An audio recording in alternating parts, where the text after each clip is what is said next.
Good Thursday morning, everyone, and welcome back to Spectrum's webinar. So my name is Sophia. I organize Spectrum events for you, and I bring the community together through learning at Spectrum. So for those of you who are new to Spectrum, we have in-person events, and during this circuit breaker session period, we organize webinars to bring them to you. So aside from well-designed workspaces for community experience, and we also provide the connections to expand your business. So today's webinar, we are very privileged to have Aseem Thakur, the co-founder of Give.Asia, speaking to us from India.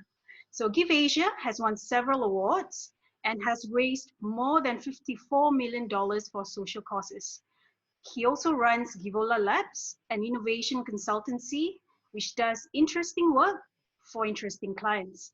So before I pass it over to Aseem to share more, for those of you who have questions along the way, please post them on the Q&A window.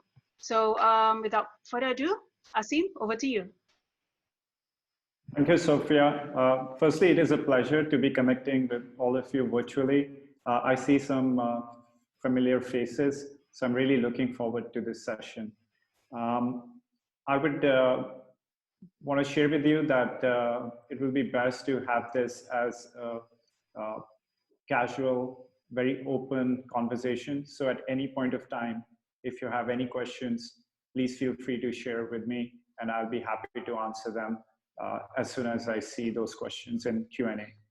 So today, I want to share with you my journey of building Give.Asia, also Givola Labs, and some of the other experiences I've had in democratizing online giving. And I hope this will be valuable to you. So let me start with sharing how I see myself in terms of my professional life. A friend of mine shared this term with me, which kind of stuck, and the term is called slasher. The idea of a slasher is that you do multiple things. So you're an entrepreneur slash investor slash trainer slash author. So I really like that concept, and I feel that moving forward in the post-COVID world, we're going to see people wearing a lot of different hats, having a lot of different side gigs, and really being slashers. So personally for me, I started being a slasher quite young, back in university, when I started a few side projects, and some of those side projects took off, and one of them is Give.Asia. So let me share my screen and share with you how we are seeing technology and online giving being transformed in front of our eyes right now. So I've wore several different hats when it comes to crowdfunding, both in a capacity of a founder at Give.Asia, but also helping one of our clients at Givola Labs, which is called Funded Here. It's a investment and debt financing platform for startups. Also, I had a stint working at Rotimatic, which is a kitchen robot making flatbreads. And I had a chance of working on a crowdfunding campaign there, which raised over $5 million. Also was part of a team which launched Dungeons and Dragons app on Kickstarter that raised over $300,000. So I've had some experience in crowdfunding in different formats, whether it's donation, rewards, equity, and lending. So today I'm going to focus more on Give.Asia. Give.Asia is a movement that was started in 2009, and the idea was to democratize giving. We were just trying to solve our own personal itch. There was a pain point that existed in 2009 where it was not very easy, it was not very transparent, and it was not very personalized to give online to causes that you care about. And that led to our team in the early days speaking with numerous nonprofits, understanding their needs, and identifying a gap of an intermediary which connected online donors and fundraisers with social causes. So the inspiration for Give.Asia actually came to me when I was on an exchange program in San Francisco. So as you can see in this image, I'll share with you the backstory of this image. So I was working at a biomedical device startup as an intern in Silicon Valley, and I was invited for a birthday party by one of my supervisors. And when I reached the birthday party event, I realized that he had actually signed us up all for a volunteer activity with Habitat for Humanity. And this is a picture of me standing on top of a house that we helped build as part of that Habitat for Humanity volunteering. And this experience quite touched me because it was an amazing feeling working with your friends, helping someone in need. And that was the point where I thought that how can we make giving more fun? And one way to do it is by doing it with friends and making it social. So that was the seed for Give.Asia. So when I came back from exchange program, I shared this idea with a few friends, and then we were on our way to building the first prototype, and which has now grown into Give.Asia. This is a quote by Bill Drayton, which highly resonates with me. It essentially says, why is it that we have starving children and inadequate sanitation, war and conflict in the world when nobody really wants these things and everyone is against them? Why should these problems continue? I think one of the big reasons why these problems continue is because not enough effort and attention has been put into marketing social causes well. I read a New York Times article early in the days which talked about how toothpaste is sold with far greater sophistication than life-saving causes. So that was something which always bugged me. And what we are trying to do at Give.Asia is trying to make giving more appealing to the masses.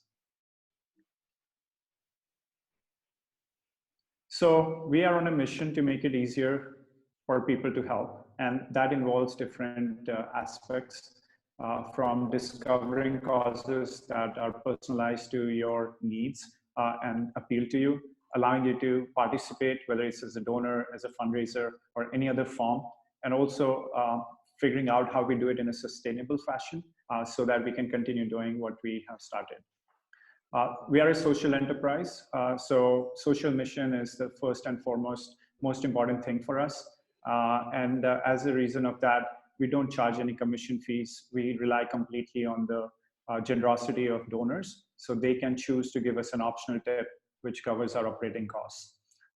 We also have been quite fortunate to get a lot of grants from foundations, from Singapore government in the early days when we needed them to get to this point where we are sustainable.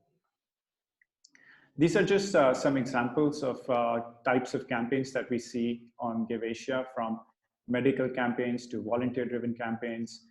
We have natural emergencies, which happen quite a bit in Southeast Asia. Also community memorials, sports-related campaigns. And all these campaigns, at the end of the day, have a social organization as a beneficiary, or an individual or a family that is in need. We've also had partnerships with events like Singapore Marathon and help them kind of increase their fundraising impact for local charities. A lot of bike events, a lot of sports events are using Give.Asia to year-on-year increase their fundraising amount for different charities. And yeah, so these are just some other examples. We even have student volunteers. So this is a case study in Hong Kong. There's a student-led movement called 24-Hour Race, where they raise funds for causes around human trafficking. And this is something which also raises quite a lot. Our goal over the next 3 years is to channel $100 million a year through Give.Asia, and also build technologies for nonprofits. We believe that nonprofits should be able to do more of what their core work is, which is helping beneficiaries, and Give.Asia can come and help with their websites and as well as marketing related efforts. So the challenges that we have faced and we are facing right now is building the brand awareness and also building trust. Nonprofit sector typically does have people asking a lot of questions related to trust and transparency. So it is an ongoing process where you're always trying to figure out how can you increase the trust and transparency. And it's never enough. Like, you always have to be thinking few steps ahead and figuring out how you can be a more open organization, how you can build even more trust to inspire people to join your movement. So what is it having a good movement? So our definition of good movement is derived from these factors. So first thing we understand is that people are really busy, so it needs to be fun and easy for them to engage in the movement. Currently, online as well as offline, things are very noisy, so you have to be a purple cow of some sort to stand out. And also there are too many causes, so there's a science behind figuring out how do you capture people's attention. So this is a formula or the playbook of sorts, which feels for any social movement to work, these are the three factors. You need an easy action, you need a fun reward, and you need a clear impact. If you have these three things, the likelihood is that your movement will be spread and it will get the intended consequences. These are some examples. So you probably have heard of Movember. It's in the month of November where men grow a mustache and raise funds and awareness for male cancer.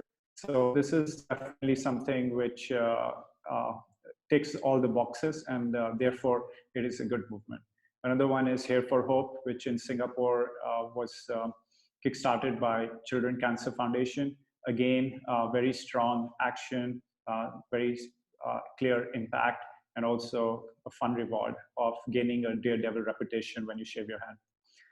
So this is something which we have always believed that it always starts with a small group of people. So when we started Give.Asia, we did want to make an impact, but honestly, over the years, things have just snowballed, and we have been very fortunate enough to get partners, to get volunteers, to get people join our team, and they have brought it to greater heights.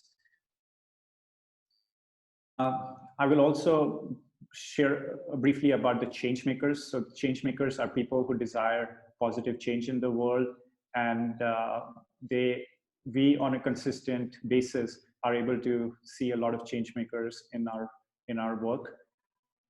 And these are just examples. So this is one of my favorite fundraising stories. So these are two brothers who have been raising funds for autism-related charities for many years. And here's another example of Dr. Tan, who has been raising funds for St. Luke's Elder Care and HCA Hospice year after year, and has done a tremendous job in raising so much for these communities. And of course, it's not easy, as you can see. Like, he was experiencing fear as he was preparing for his 100 kilometers run. So even change makers do feel the change. And this is a good quote, which I quite enjoy. I think it's all about creating awareness. It's all about symbolizing that as you're doing the fundraising event, you're joining in a journey of a person towards the end of life. And that's what Dr. Pokyang has been focusing. We have a philosophy, and we totally believe that we can do certain things that you may not be. You can do certain things we cannot. Together, we can do great things. So at Give.Asia, we've always had this philosophy of working with people from diverse backgrounds and seeing how we can grow our impact. So to quickly share with you, typically online campaigns follow a similar stage. Where the first stage is about pitching the idea, getting some validation. Second stage is building your idea. Third is delivering your promise. and fourth is leveraging your brand. So this applies for donation as well as equity, as well as reward-based crowdfunding. And if you are looking at using online tools for doing donations or doing fundraising, these are some of the ideas, some of the questions you have to ask yourself before you embark on your journey. Who is your crowd that you're going to be targeting? What is your idea? Who is your team? This is just an example of a crowdfunding campaign that we did on Kickstarter, which was very successful. It's called Reroll. It's an app which allows you to customize your D&D Dungeons and Dragon character, and it was something which we're able to validate quickly and launch it, and it did really well, and it's still live on App Store. You can search for REROLL. And this is another example that it's not just about funding, it's about finding your audience. It's about finding your passionate fans who are going to spread the word about your cause. These are my parting words. It's something which gives me inspiration all the time. The world is but a canvas to your imagination. And as you're thinking about your startup, you're thinking about your movements, your campaigns, it's always helpful to remind yourself that a lot of times, success, failure is actually in your mind. So you have to maintain, your psychology, and you have to think positive as you're coming up with these ideas. I would like this to be more interactive, so I'll look at the questions and answers and try to answer any Q&As that you might have. Okay, I have a question here, which is about how difficult was it to get early traction and regular donors when you first started Give.Asia? Honestly, it was very difficult, especially in the early days when the brand was not as strong. And when we were starting out in 2009, there had also been certain scandals in the charity world in Singapore. So people were quite skeptical about believing new organizations. So the way we solved that challenge was we did a lot of workshops. So I was doing a lot of workshops, speaking with top charity leaders and sharing with them about online fundraising. So that helped us get some few charity partners in the early days, and that built the confidence in the Give.Asia brand. Another thing which one of our mentors had shared early days was that if you're trying to enter the social impact or the charity space, it takes a long time to build the trust. In his words, it takes almost 10 years before you can be a trusted brand. So we already had kind of made peace with it, that it's going to take a lot of time for us to get the market trust, and we timed ourselves accordingly. So to answer your question, I think it requires a lot of patience. Brand building is something which takes years. So you just have to prepare yourself for that journey of slowly building your brand over the years. And the best way to do that is to have very close relationship with your stakeholders and your partners, and continuously adding value to them. And there will come a point when your value will help spread the word about your brand in a positive way. With regards to your question about regular donors, that's something which we are still working on. It is a journey. So a lot of times the donor journey starts with them learning about Give.Asia first, and then when they are comfortable about it being a trustworthy brand, interacting with it as first-time donor. And then as they see the feedback and as they get updates on their donation, then they are open to becoming a regular donor. So there's a donor journey that each donor follows in order to become a regular donor. I hope that answers your question. The second question is, what was your proudest moment during your journey with Give.Asia? I think for me, the proudest moment was when I was able to help, or our platform was able to help a kid who was having leukemia. His dad is on work pass in Singapore. He's originally from Malaysia, and his kid was having leukemia, and they required a couple $100,000 for his son's treatment. And I remember meeting the family in NUH, and I was just feeling so devastated to imagine how it must feel like to have a son who is, or facing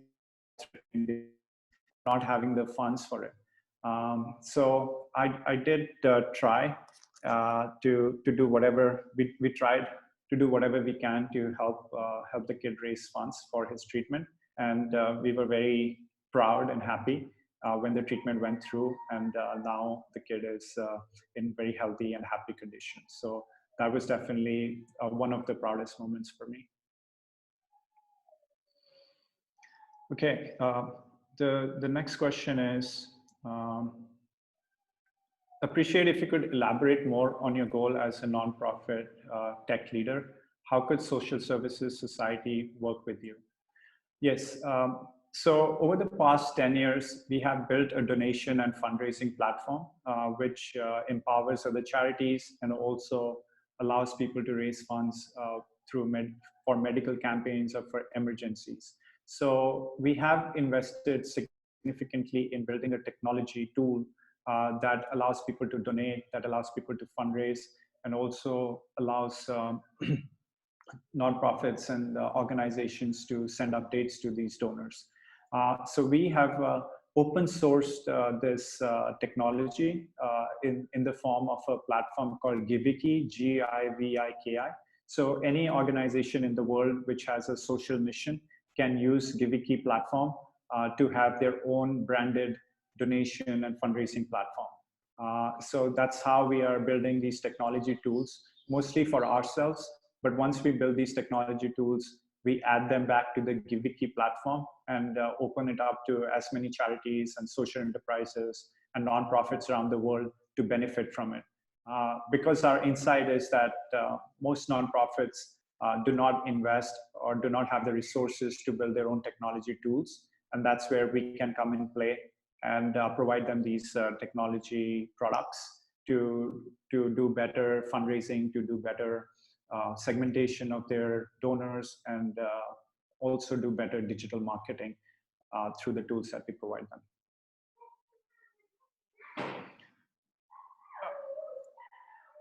I have another question, which is, so Aseem, are you saying that if some good product and UX folks from companies skilled at getting consumers hooked and addicted to their product turn their attention to this sector and use distributed ledgers or similar transaction verifiable tools to grow trust come in, this sector will grow?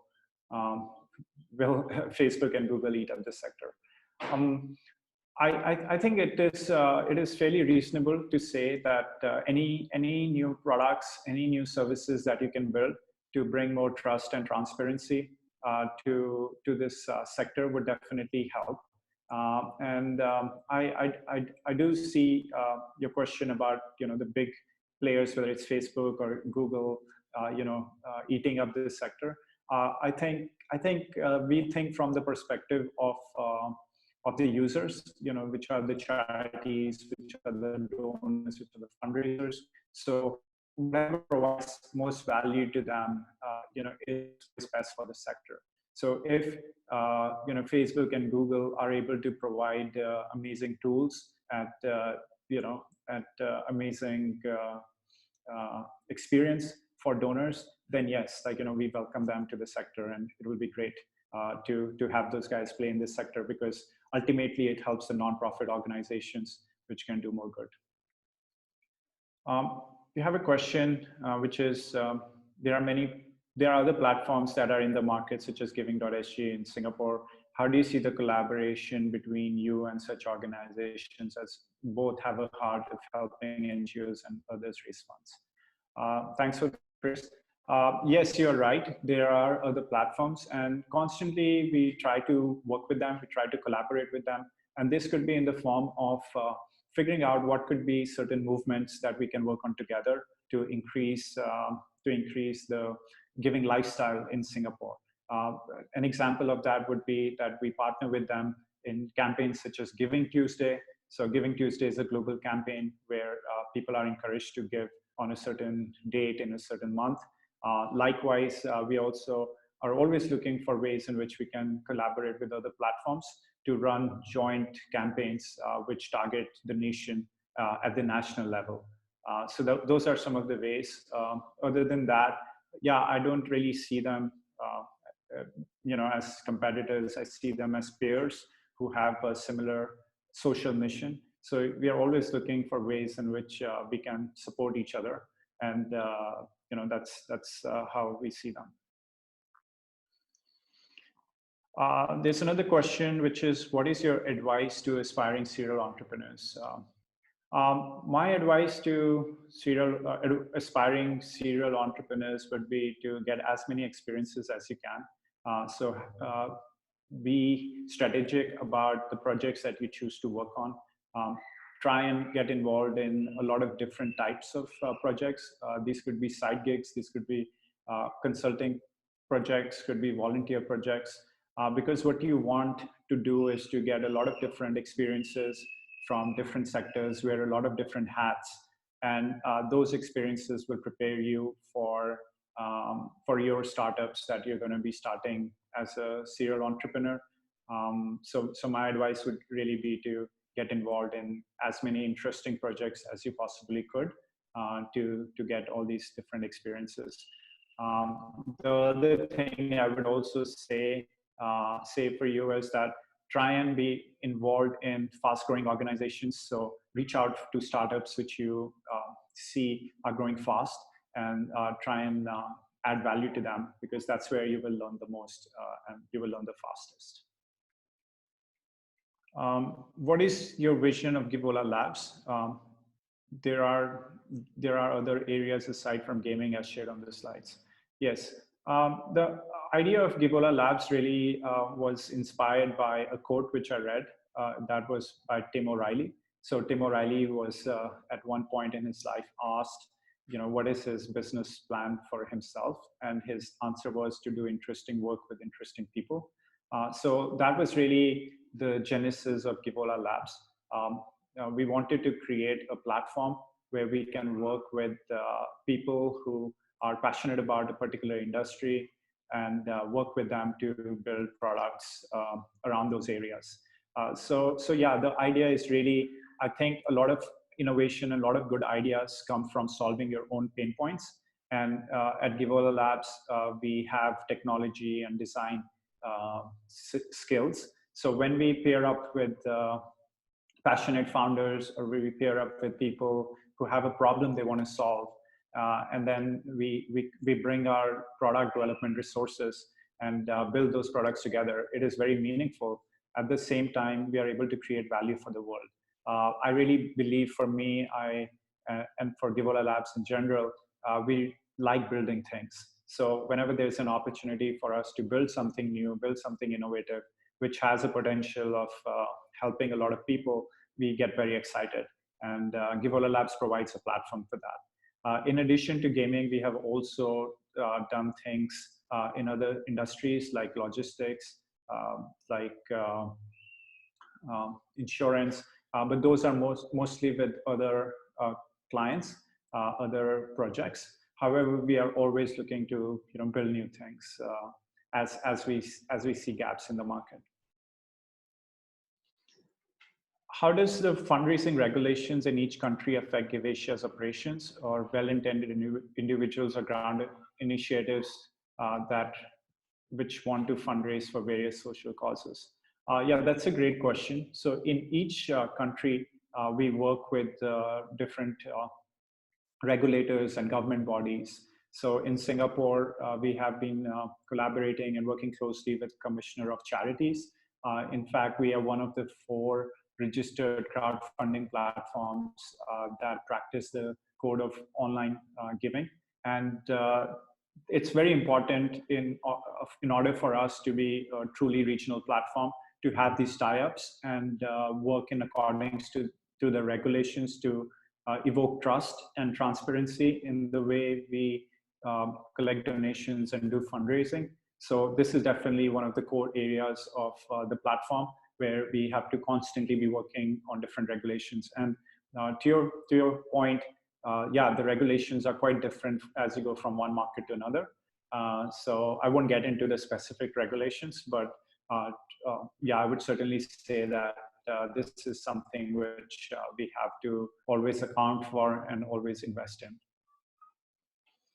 There's a question, apart from fundraising, where else do you see the direction of Give.Asia and social causes? Vision of 100 million in 3 years, where to from there? For me, Give.Asia is a one-stop place for facilitating giving in Asia. I believe there are a lot of social problems in Asia. I believe there are a lot of individuals, there are a lot of corporations who want to invest their resources to create a better world. And our vision really is to be the place where we connect those with resources to who don't have those resources. So the vision is, always to create a giving lifestyle in Asia, and that's something which you will always continue to get closer to, but you will never quite reach there. So yeah, the vision is always to make Asia even more giving, and I believe like that's a great vision to aspire to, because all of us want to be a part of an Asia, or part of a world which is kind, which is compassionate, which is helpful to each other. And that need has been amplified, and that need has been brought to our attention more than any other time due to the current crisis that we are all dealing with. Okay, there's a question. There are moves to make rounding up savings and investments happen at purchase checkout. Is the reason it's not taking off for donations that the merchant chooses the charity and not the consumers? How important is impulse one-off giving as the first step for repeat recurring giving for larger amounts over a few years, like funding education? Yeah, that's a great question. I think what you are talking about here is this concept of embedded giving. I certainly believe that embedded giving is a great way to give back in a consistent fashion, and not be able to think about it again and again. So there's definitely something there in terms of giving people the choice to round up at every time they're purchasing through credit cards or debit cards, and give that extra amount to a charity of their choice. I do think it is important to give the choice to the person who's making the purchase as to where that fund should be sent to, because I think people care about certain types of causes. It's quite personal from person to person. So if you can give them that choice to decide where their funds will go, it's more likely to stick. And I have found that in order to get repeat recurring giving, yeah, it always starts with one-off donations. And you just have to make sure that you provide a consistent feedback, and you provide good update. And then the likelihood of these one-time givers to convert to recurring donors is a lot higher. I hope that answers your question. There's a question about how do I raise money for a foreign community? So there are certain regulations around this. You can go to Give.Asia and reach out to help desk at Give.Asia. If you qualify, and if there's any way we can assist you, we'd be happy to do so. There's a question about how can the amount I collect not be subjected to the 80-20 rule? So for those who might not be familiar with the 80-20 rule, in Singapore, there is a fundraising rule which requires you to spend 80% of the funds raised through public fundraising in Singapore, and 20% can go for the foreign cause, unless you have certain exemption from the Singapore government.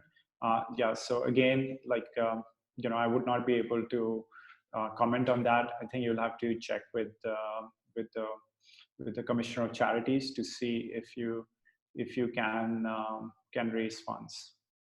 for foreign causes without being subjected to 80/20 rule. We have a question which is by Melissa. Can you elaborate on your payment system, credit cards, PayPal, etc. all charge high fees? How do you have to reduce these charges in order to maximize the funds raised for the charitable causes? Thanks, Melissa, for that question. So we work with Stripe, and we are able to reduce the payment processing fees by quite a lot because of the high volume, as well as Stripe has some charity rates to offer. We have been looking at working with PayPal as well. However, as you mentioned, like some of the charges can be quite high, and that can be a prohibitive factor for charities as well as donors.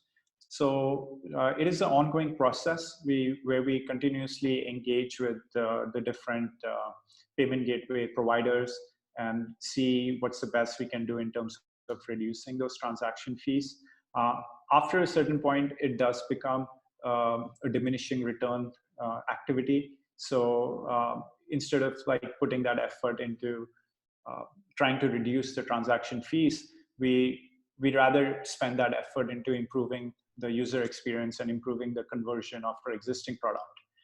So while we understand the concern of charities and donors that they would like as much funds that they donate go to the intended beneficiaries, we are also mindful that the providers of this payment infrastructure would not offer their service for free. So it's almost like paying for electricity. You know, you have to bear with it, and you have to absorb that cost. Okay. No more open questions right now. Thank you, Aseem. I do have a question for you. Okay. So we know that you shared in your slides as well that the idea came about doing house building. But at the same time, we saw your interviews to talk about your journeys. You were also in university when you decided to embark on your professional journey in entrepreneurship. So probably you want to share with us your journey from the start to where you are today. Yeah, sure. So I think it was following my own bliss. I did pretty well in academics in university, but it was not as satisfying as I thought it would be to get into Dean's List. And then I started thinking, what else can I be doing to feel more engaged and feel more alive? I was given a book by a friend, which was by Richard Branson, called Losing My Virginity. And as I read that book, it really resonated with me. And that was like a sense of like excitement and sense of adventure, which pushed me into the direction of, you know, trying out something new, trying out a new idea. And that's when I started a food delivery business in university. This was back in 2006, I believe. And that just like, you know, gave me a lot of enthusiasm and energy, because I started seeing people coming to me, coming to our team, and sharing how grateful they were that we were providing this service. So for me, that was the moment when, you know, I realized that with the products and services that I can build, I could actually make an impact on someone's life.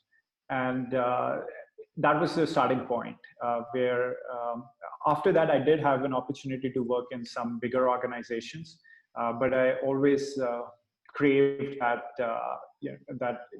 relationship with users, where I could see that how the work that I'm doing creates value for a specific individual, specific person.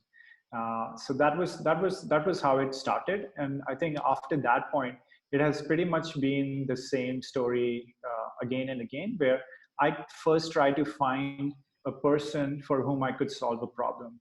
And you know, it could be myself, it could be people I know. And once you know, I find more about the problem, it just the curiosity of understanding the challenge, understanding the problems, takes me deeper and deeper into understanding and having empathy for the user. And once you have that level of empathy where you can understand what the user really wants, then it's all about having the focus to solve the big problems and going deep into solving those problems. So pretty much that has been the journey in terms of like starting Give.Asia, in terms of Givola Labs, also working on some other projects at the moment, and they are all derived from that empathy and that focus on solving important problems for users. That's brilliant. You have your heart in the right places. So yeah, thank you. I think there are two more questions. Sure. Do you want to address those? Yeah, so how did you onboard the different charities on Give.Asia? You mentioned that you ran workshops, which probably helped you build the relations and trust in the social enterprise sector. Takes a long time to build. Was it a door-to-door onboarding experience? Thanks, Brandon. Hope you're doing well. Yes, in the beginning, it was a kind of knocking on the door experience. So, I still remember it was me, like, going to visit all these charities and trying to explain them about online fundraising, trying to explain how social media is going to change the way donations and fundraising works. And a lot of charities at that point were skeptical because they did not think of online giving as particularly safe. And yeah, I did have to go through this whole process. And one thing I realized was that maybe it's better to do workshops so that we can get all the influencers in one spot. And that was really the reason for organizing these workshops, because yeah, I was spending a lot of time going to charity one by one. Instead, I thought why not bring them into one location and take about a day to really share with them the basics of how online giving and online fundraising can work. And yeah, to your point, education is definitely quite time consuming. It takes a lot of effort, but that was something which we had to do in order to get the sector to see the benefits of moving online. I hope that answers your question. We have another person who's saying, talk to MasterCard. They are in the same office complex as Spectrum. It could be linked to MasterCard AID program developed by MasterCard Labs team there. Thank you so much, Shubhendu. I'd love an introduction. So, if you could introduce me, I'd love to talk to them. And if this comes through, I'll buy you a beer. Yeah, thank you. You can find me on LinkedIn. So it's Aseem Thakur. Always looking to talk to like-minded people and help each other out. Yeah. Great, thank you, Aseem. Thank you very much for today's session. Keep the conversation going, and you can reach out to Aseem on LinkedIn.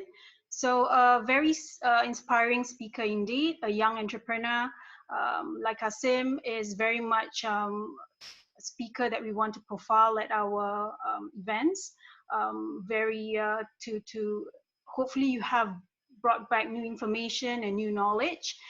Thank you again, participants, for joining us for today's webinar. Thank you, Aseem, for your insightful session today. And our next webinar will be on the 14th of May on HR changes to COVID-19, the challenges and opportunities. So if you have any feedback regarding this session as well, please fill it in once you exit the webinar. So I thank again, Aseem, thank you very much for your time. I know that, all the way from India talking to us, really appreciate that. So everyone stay safe and keep well. If do connect with me and Aseem on LinkedIn as well. Thank you and have a good day today. Thank you. Bye-bye. Everyone have a good day. Be safe. Keep well. Bye.